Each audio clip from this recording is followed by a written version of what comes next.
Transcription number 7. Now, I would like to say that with this measure we are now adopting, to my mind, it will not be possible to have this system or any other system functioning effectively. The number of clauses that we have included are so restrictive and rigid that it will not be possible for any system to function in this country. If at all it is able to function, it will be able to function with a lot of difficulties. It will be said afterwards that the industrial sector, particularly the private sector, has not been able to deliver the goods. I would like to warn the government that if anything happens in the future in which industrial production or production in the private sector has not gone up, it would be not because of any lack of efforts on the part of the private sector, but because of the measure that we are now adopting. I have mentioned several times how this particular bill is very restrictive and how it will hamper the normal growth of companies in this country. It is a pity that when we are on the threshold of the 10th 5-year plan, such a measure should be passed in this house. I would now like to make a few observations about the speeches of some of the honorable members here. Shri Ashok Mehta justifies the restrictions on managing agents by saying that managing agents are no longer the main source of finance. He also argues that profits have been high and will continue to remain high, and therefore he would like to see the managing agents being paid on a sliding scale.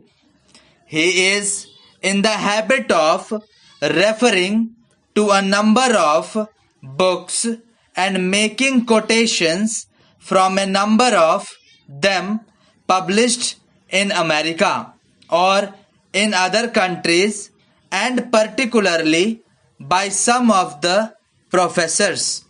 I would also like to mention to him that even when companies are floated, it requires a certain amount of confidence amongst the investing public, and it is because a particular firm is managing a particular company that this confidence is created in the investing public. Even there, as the Honorable Finance Minister has said, there is a sort of overall tight control. New banks and insurance companies are not floated nowadays. What you are the few banks which are existing and the few insurance companies that are existing. The other point is that the credit worthiness of the managing agency firm does not count to a certain extent in getting credit from the banks and other financial institutions. Yesterday, it was mentioned by my honorable friend that the crux of the problem is the question of payment of remuneration. to a particular managing agency system. He said that in this bill, a definite encouragement has been given to the alternative type of management, namely the managing director or the manager, where an individual has been permitted to take 5%, while in the case of the managing agency, it has been permitted to take about 10%. I would like to point out to him that it is not merely the question of remuneration which will decide the alternative type of management. The remuneration is not a very important thing unless and until you allow a certain amount of flexibility for any system to function. It will not be possible to evolve any other system to take the place of the managing agency system. In spite of so many shackles, you may find that those few business houses which are carrying on now may have to carry on the present basis. You may not find many new people coming in the field. Several times it has been mentioned in this house why the business community has not prescribed for itself a code of conduct.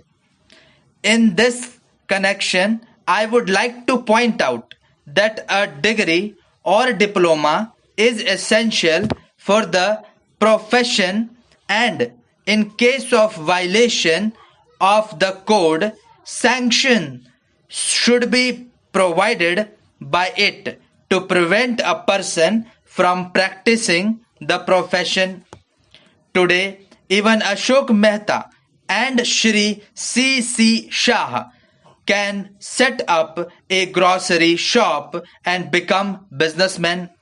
Nobody lays down any condition for starting business, and nobody can prevent others from continuing it. But I would like to point out that with regard to the code of conduct, there is a certain amount of ethics and there are certain standards and traditions on which business houses function.